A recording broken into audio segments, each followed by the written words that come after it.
અને જે અફવાઓ ઉડી રહી હતી કે હરેશ સાવલિયા ભાજપમાં જતો રહેશે, હરેશ સાવલિયા ભાજપમાં જતો રહેશે, તો આ અફવા ફેલાવવાવાળા ભાજપવાળા જ હતા. હરેશ સાવલિયા આમ આદમી પાર્ટીમાં હતો, છે અને રહેશે. આ ભાજપના અમુક હરામીઓના પેટમાં તેલ રેડાયું અને ખુશ થયા કે ચાલો હવે આ ગાળિયામાં આવ્યા છે તો આપણે પૂરી રીતે પોલીસનો ઉપયોગ કરી અને આને ફસાવી દઈએ. આ આખું ષડયંત્ર એક વિસાવદર તાલુકાનો આગેવાન છે અને બીજો વિસાવદરનો જમાઈ છે. આવા એમપી થી મજૂર બોલાવી અને એમપીની મહિલાને આગળ કરી અને કેસ કરાવે આવા માય કાંગલા, આવા હલકા ભાજપના આગેવાનોને ચેતવું છું કે તમારામાં હિંમત હોય તો સામી છાતીએ આવો.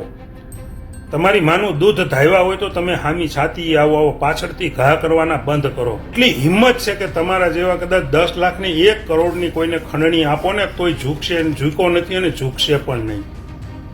આવા હુમલાઓ તો થયા જ કરવાના છે. આ તો અમે સવારે ઘરેથી નીકળીને ત્યારે જ ખબર હોય કે હુમલો ક્યારે થશે ને આ લોકો ક્યારે એની જાત ઉપર આવશે. પણ આ ભાજપના અમુક હલકાઓ, આ ભાજપનાઓને પેટમાં તેલ રેડાયું કે આ કેમ આટલા દિવસમાં છૂટા થઈ ગયા, તો એણે પોલીસ ઉપર પ્રેશર લાવી અને મારી ઉપર પાસાની કલમ લગાડી દીધી, એટલે કે પાસા ભરાવી દીધા. જે પણ પીઆઈ કે પીએસઆઈ ની બદલી થાય ત્યાં હાર લઈને એટલે જાય છે એ કહેતા જાય છે કે સાહેબ અત્યાર સુધી આપણે બધાએ ભાગીદારી કરી પણ હવે જ્યાં જાવશો ત્યાં અમારા લોકો હશે એની હારે ભાગીદારી કરજો. અને અહીંયા નવા પણ કોઈ પણની પોસ્ટિંગ આવે તો એને જરા અમારા નામ અને નંબર આપતા રહેજો, જેથી કરી અમારી નવી ભાગીદારી એની સાથે ચાલ્યા કરે.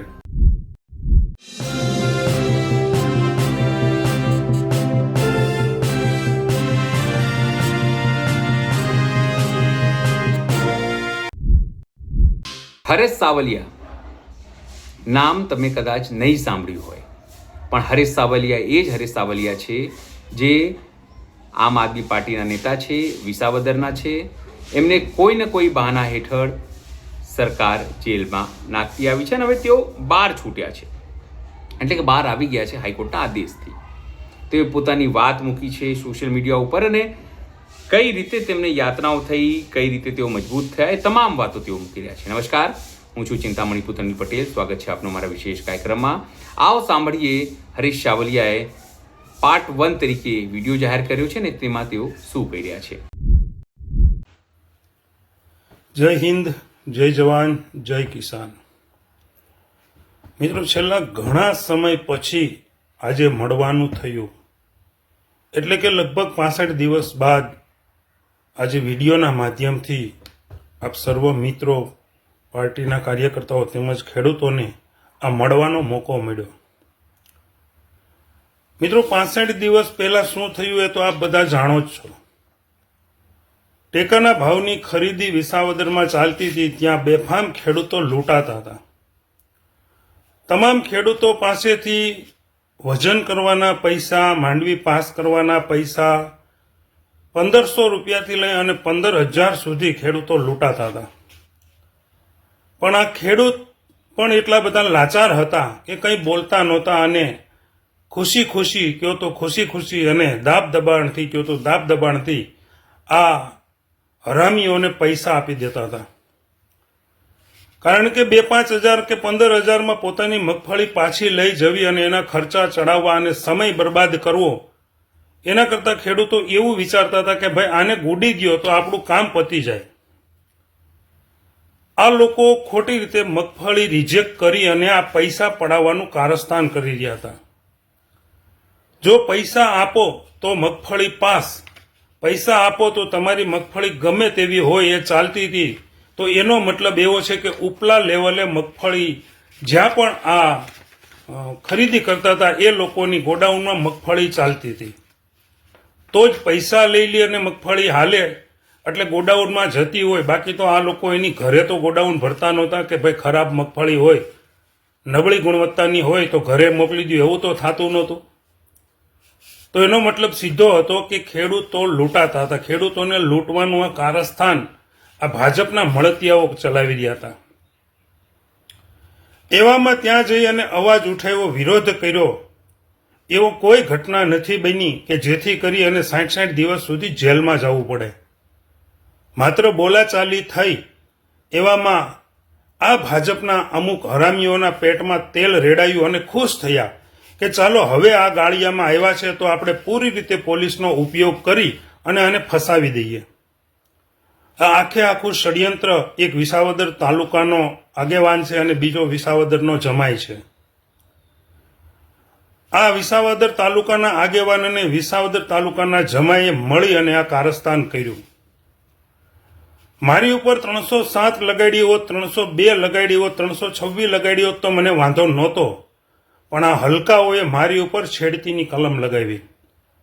આ હલકાઓએ એક એમપીના મજૂરની મહિલાને આગળ કરી અને આ મહિલા દ્વારા છેડતીની ફરિયાદ કરી.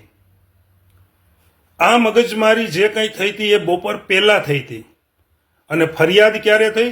રાત્રે 11 વાગ્યા પછી.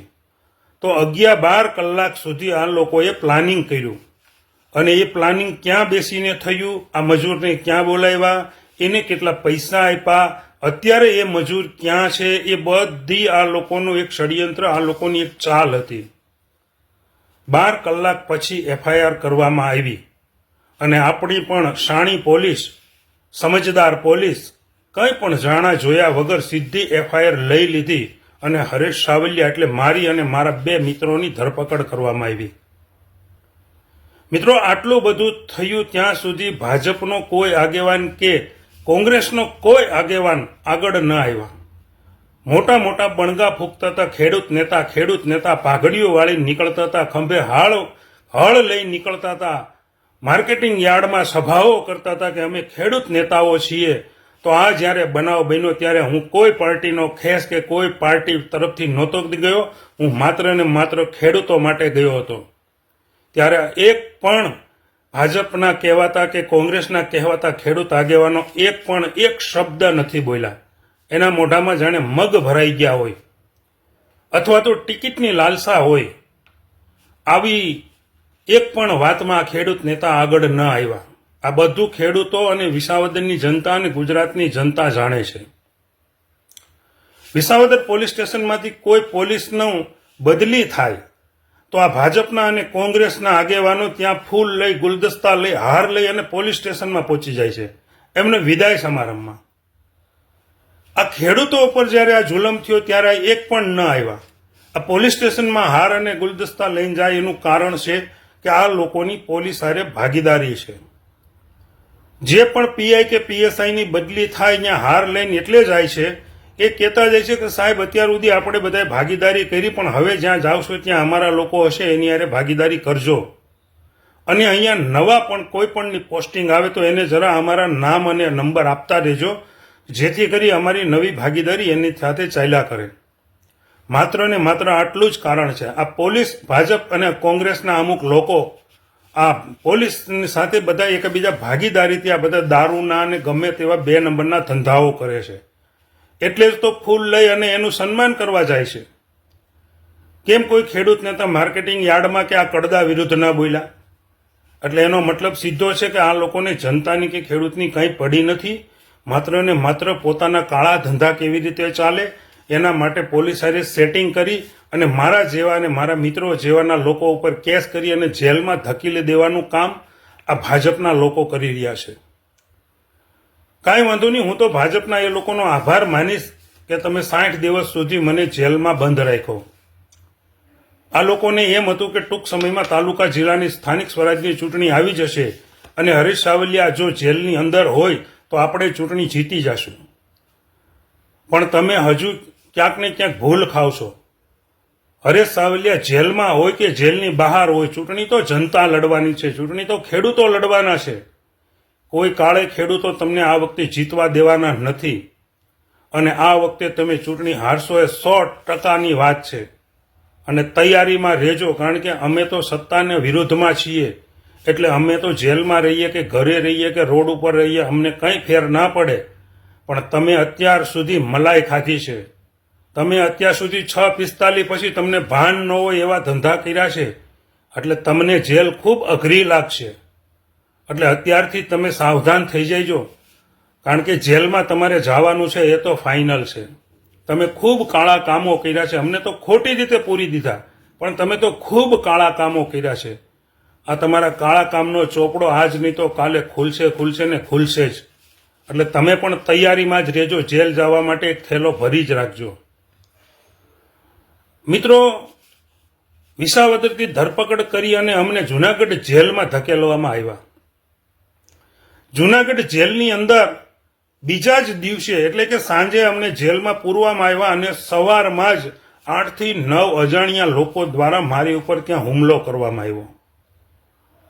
આ હુમલો અંદરના લોકોએ નથી કર્યો, આ હુમલો બહારના લોકોએ કર્યો છે. આ લોકોને 10 લાખ રૂપિયા જેવી રકમ આપવામાં આવી હતી કે હરેશ સાવલિયાને જેલની અંદર ટોર્ચર કરવાનો છે. એટલો ટોર્ચર કરો, યા તો એ આમ આદમી પાર્ટી છોડી દે યા દમ છોડી દે. પણ આ ભાજપના મળતિયાઓને એ નથી ખબર કે હરેશ સાવલિયામાં એટલી હિંમત છે કે તમારા જેવા કદાચ 10 લાખની 1 કરોડની કોઈને ખંડણી આપો ને તોય ઝૂકશે, ઝૂકો નથી અને ઝૂકશે પણ નહીં.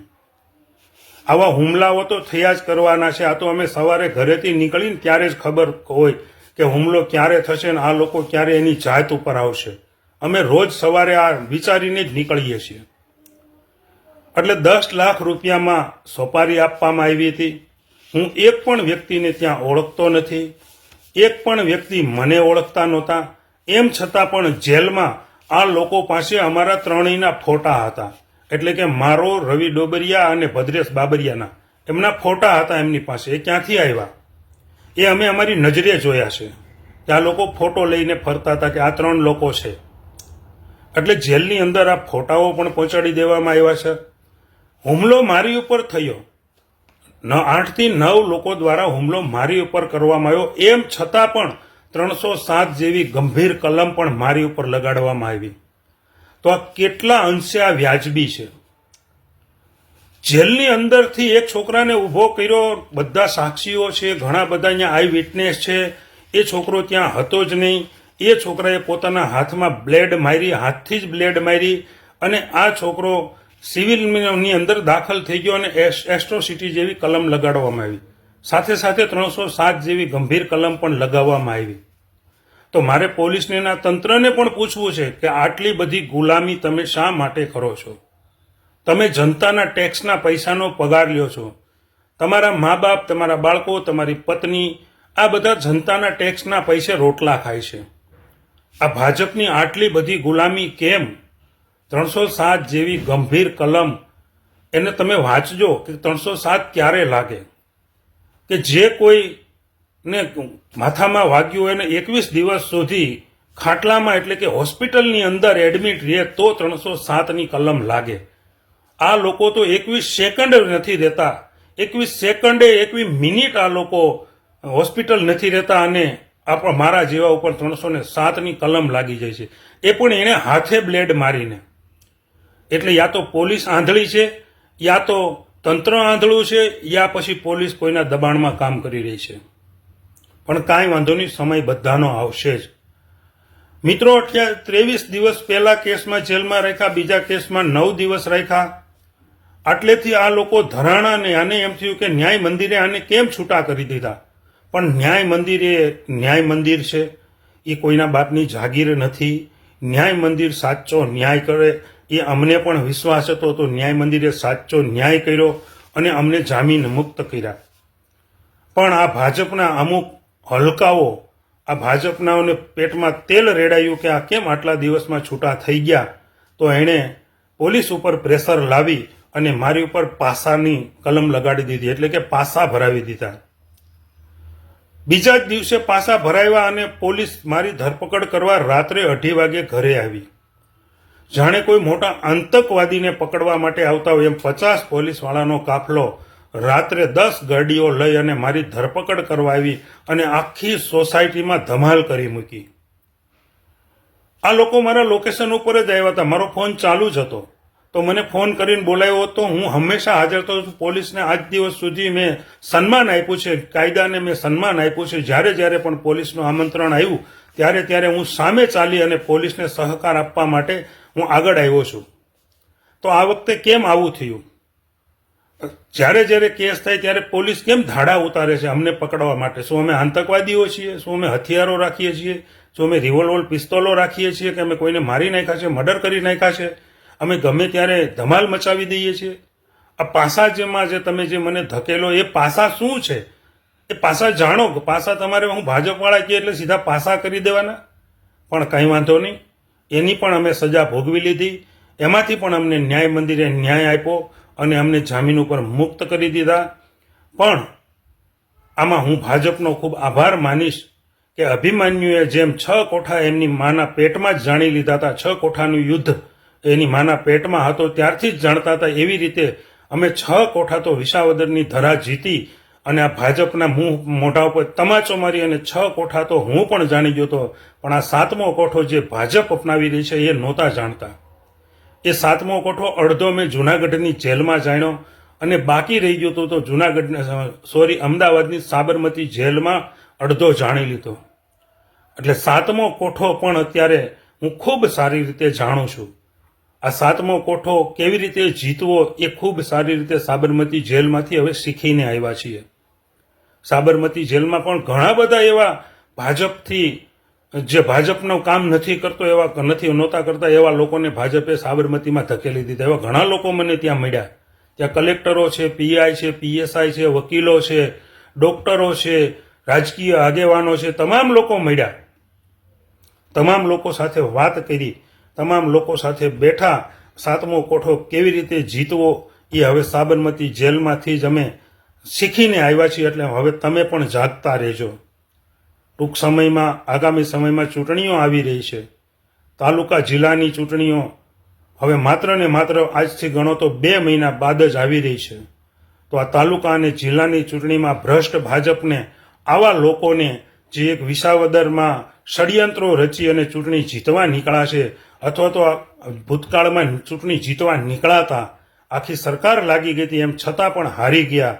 તો અને એ જ લોકો ફરી પાછા તાલુકા જિલ્લાની ચૂંટણી જીતવા માટે નીકળ્યા છે. તો હું વિસાવદરના ખેડૂતો અને મતદારોને તેમજ જે કોઈ લોકો આ ભાજપથી થાક્યા હોય અને કંટાળ્યા હોય એવા લોકોને વિનંતી કરું છું. આને મુંહ તોડ આ વખતે જવાબ આપવાનો છે. આ વખતે આ લોકોને ઘર ભેગા તમે કરો અને જેલ ભેગા પછી અમે કરશું. તમે ભાજપના લોકોને પણ જેવા આ ષડયંત્રોમાં ભાગીદાર છે એ લોકોને પણ આજથી જ હું સાવધાન કરું છું કે તમે પણ થેલા તૈયાર રાખજો. ટૂંક સમયમાં તમારે મામાની ઘેરે જવાનું જ છે.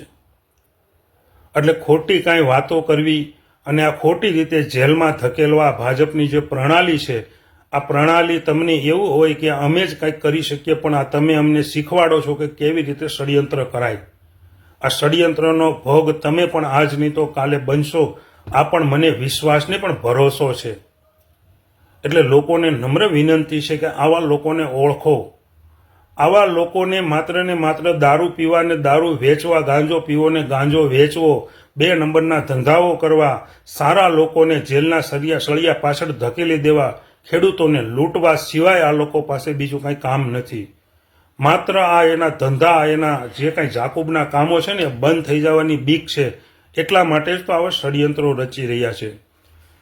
આવા એમપીથી મજૂર બોલાવી અને એમપીની મહિલાને આગળ કરી અને કેસ કરાવે આવા માયકાંગલા, આવા હલકા ભાજપના આગેવાનોને ચેતવું છું કે તમારામાં હિંમત હોય તો સામી છાતીએ આવો. તમારી માનું દૂધ ધાવ્યા હોય તો તમે હામી છાતીએ આવો. પાછળથી ઘા કરવાના બંધ કરો. વિસાવદરમાં પણ તમે પાછળથી ઘા કર્યો ને જુનાગઢ જેલમાં પણ તમે પાછળથી ઘા કર્યો. આ તમે માયકાંગલા છો, તમે નામર્દ છો એની નિશાની છે. જો તમે મરદના દીકરા હોય ને તો એકવાર હામી છાતીએ આવી જાઓ, પછી જોઈ લઈએ તમારામાં કેટલો દમ છે. એટલે આવા પાછળથી ઘા કરવાનું રહેવા દો. હું તમને ચોખ્ખી અને એક સીધી વાત કરું છું કે હું ક્યારે પાછળથી ઘા નહીં કરું. જ્યારે પણ તમારી સાથે લડવાનું હશે ને ત્યારે હામી છાતીએ આવીશ. હમણાં ચૂંટણી આવે છે, તમે આવી જાઓ મેદાનમાં, તમને ખબર પડે કેટલી વિહે હો થાય. કારણ કે ભાજપની પ્રણાલી છે કે જેટલો મોટો ગુંડો એટલો મોટો હોદ્દો. હમણાં આપણે જોયું હોદ્દાઓ મળ્યા, જેટલો મોટો ગુંડો એટલો મોટો હોદ્દો. આખા ગુજરાતને નહીં પણ આખા ભારતને ખબર છે કે જૂનાગઢમાં કોણ સૌથી મોટો ગુંડો છે.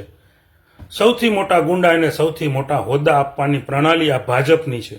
કારણ કે એનું કારણ છે, જો ગુંડાઓને હોદ્દા આપે તો જ લોકોને એ ડરાવી શકે, લોકોને ધમકાવી શકે. પણ આ સમય વયો ગયો છે. લોકો હવે ડરવાના પણ નથી અને તમારી ધમકીઓથી ડરવા એ ક્યાંય પાછાય વળવાના નથી. એટલે હવે તમારી ગુંડાગીરી તમારી પાસે રાખો, નહીં તો આ જનતા આ જ ગુંડાગીરી તમારી ઘરે મોકલી દેશે. એટલે ટૂંક સમયમાં જનતાને, ખેડૂતોને વિનંતી છે કે ટૂંક સમયમાં સ્થાનિક સ્વરાજ્યની ચૂંટણી આવે છે. આના માટે આ સીધું એક હથિયાર છે. એ હથિયાર છે મતદાન. મતદાનનો દિવસ આવશે, મતદાન કરી આવજો અને આ ભ્રષ્ટ ભાજપ અને ભ્રષ્ટ ભાજપિયાઓને ઘર ભેગા કરવાનું કામ તમે કરો, પછી આને જેલ ભેગા કરવાનું કામ અમે કરશું. મિત્રો, વિડીયો પણ ઘણો લાંબો થઈ ગયો છે. આ લોકો ગુંડાઓ સાથે સાથે પોલીસનો પણ ખૂબ ઉપયોગ કરે છે. પોલીસ જાણે એમના ખીચામાં હોય એવી રીતે પોલીસનો ઉપયોગ થઈ રહ્યો છે. પણ કાંઈ વાંધો નહીં, એ તો પોલીસને પણ ખબર હોય અને ભાજપને પણ ખબર હોય અને આગેવાનોને પણ ખબર હોય કે જેમની સત્તા એની પોલીસ, જેની પાસે સત્તા એનું તંત્ર, આ બધું સત્તા પરિવર્તન થશે ત્યારે આ લોકો ભાન ભૂલી જવાના છે કે હવે જાવું કઈ દિશામાં. એટલો મોટો ભ્રષ્ટાચાર કર્યો છે, એટલી મોટી ગુંડાગીરી કરી છે, એટલા મોટા 2 નંબરના ધંધાઓ કર્યા છે, એટલી બધી જમીનો પચાવી પાડી છે, એટલા બધા ભૂમાફિયાઓ છે, રેતી ખનનવાળાઓ છે, આ બધું આ ભાજપવાળા કરી રહ્યા છે. એમને પણ ખબર છે કે આ પાપ અમારું પણ હવે અમને ક્યાંક ને ક્યાંક છાપરે ચડી અને પોકારવાનું છે. તો આ ટૂંક સમયમાં ચૂંટણીઓ આવી રહી છે. આ ચૂંટણીઓને જનતા જવાબ આપે, જનતા મતદાન રૂપી જવાબ આપશે. પછી આ ભાજપના ગુંડાઓને જવાબ અમે આપશું, એવી તમને અમે ખાતરી આપીએ છીએ. અને જે અફવાઓ ઉડી રહી હતી કે હરેશ સાવલિયા ભાજપમાં જતો રહેશે, હરેશ સાવલિયા ભાજપમાં જતો રહેશે, તો આ અફવા ફેલાવવાવાળા ભાજપવાળા જ હતા.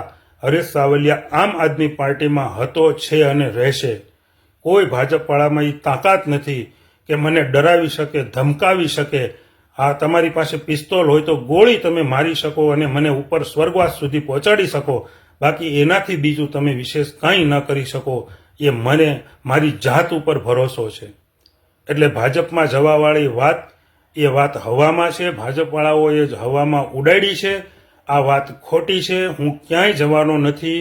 હું ગોપાલ ઇટાલિયા સાથે, ઈશુદાન ગઢવી સાથે, મનોજ સોરઠિયા સાથે, પ્રવીણ રામ સાથે અને મારી આમ આદમી પાર્ટી વિસાવદરના મારા તમામ સાથી મિત્રો, તાલુકા પ્રમુખ હોય કે તાલુકાના કાર્યકર્તા હોય, તમામની સાથે હતો અને છું અને કાયમી માટે રહીશ. આ મારી તમામને મારું વચન છે. હવે વધુ વાત નહીં કરતા આપણે ફરી એકવાર વિડીયોમાં મળશું. ત્યાં સુધી રજા લઉં. જય ભારત, જય હિન્દ, જય જય ગરવી ગુજરાત. હરેશ સાવલિયાની વાત સાંભળીને આપ શું વિચારો છો? જરૂરથી અમારા કોમેન્ટ બોક્સમાં કોમેન્ટ કરજો. એ સિવાય અમારી યુટ્યુબ ચેનલને આપ લાઈક કરો, સબસ્ક્રાઇબ કરો, બેલ આઇકન દબાવો. સાથે અમારી વેબસાઇટ છે www.gujaratplus.in. ત્યાં પણ જઈને તમે વધુ અપડેટ થઈ શકો છો. અત્યારે માટે બસ આટલું જ. નમસ્કાર.